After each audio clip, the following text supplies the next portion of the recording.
Camps and conference centers are places where many of us draw closer to God and renew our spirits. We slow down. We engage in deep discussions. Our children experience the majesty of creation. They grow into leaders, and some even hear a call into ministry. This is a holy place. It is set aside for God. It truly is a spiritually rich place where I feel like God can speak to campers, to anyone that comes for a retreat. What you may be wondering in this challenging time is how to secure the future of your camp and conference center. I want to share with you the stories of 2 camp and conference centers that were the beneficiaries of generous gifts made through estates. First, let's visit Living River in Alabama. This 440-acre camp is formed around the Cahaba River, a rich water resource referred to as the Amazon of North America. Its astounding biodiversity brings researchers from all over the United States. Living River began operations in 2014.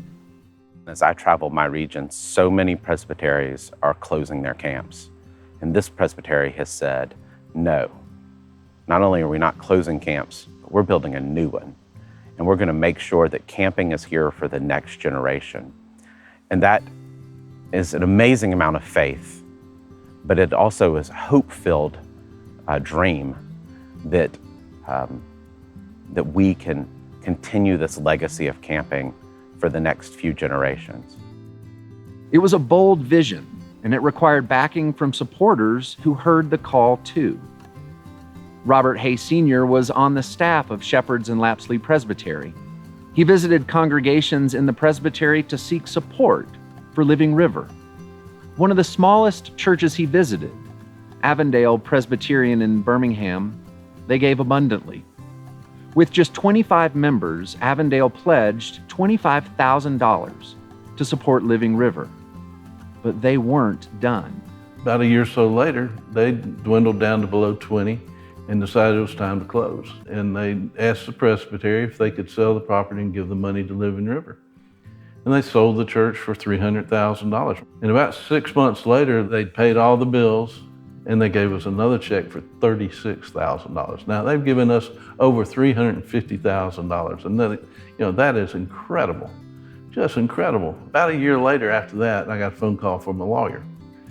And one of their members had left Living River in the will. Finally, we got an appointment with her and she slid a piece of paper in front of me from a financial agency, $1.5 million. And I was floored. And then she slid another piece of paper in front of us with 12 bank accounts, $1.2 million. The people in the church had no clue. After her husband died and when they were getting ready to sell the church, her microwave quit. So they took the microwave out of the church and gave it to her. They just didn't have a clue. She loved that little church and she knew that church loved this project. And so she was going to give to what her church loved. 2 extraordinary legacies were created with these gifts. But why would these donors give to somewhere they'd never visited and probably never would? It was the power of the story that Living River told.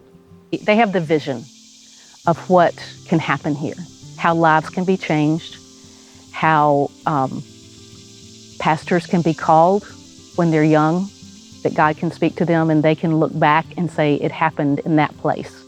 And that's such a special place for that to happen. The second story I want to share with you comes from Highlands Camp and Retreat Center. It sits in the heart of the Rocky Mountains, just below Long's Peak, mere minutes from Rocky Mountain National Park.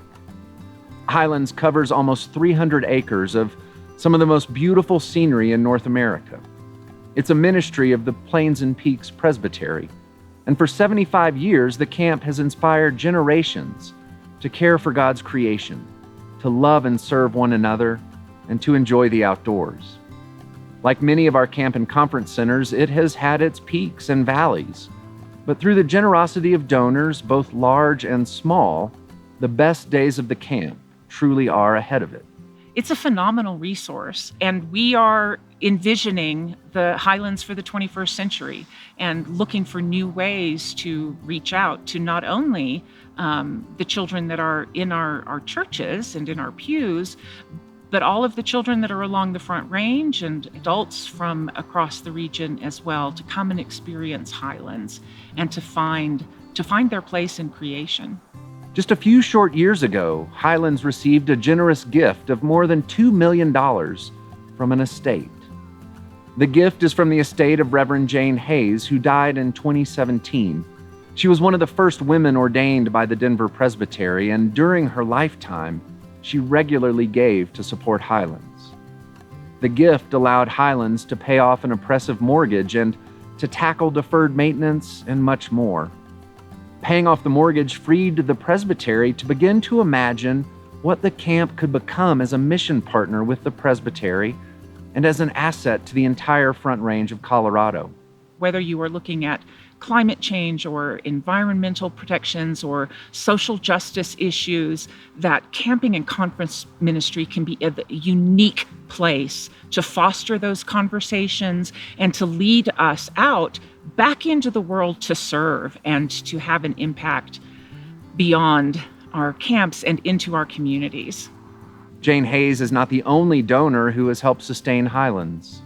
Regular gifts from many committed donors range from $50 to $500 or more, and each and every gift sustains Highlands, particularly during the struggles of 2020 when programs were canceled and revenue plummeted. Without all of that regular giving on a monthly basis that allowed for stability and allowed for a foundation for this camp to continue to thrive, we would be in a different place. Legacy gifts are not only important to sustain outdoor ministries, but these gifts are theologically significant. Practicing good stewardship of all that God has given us is all our calling.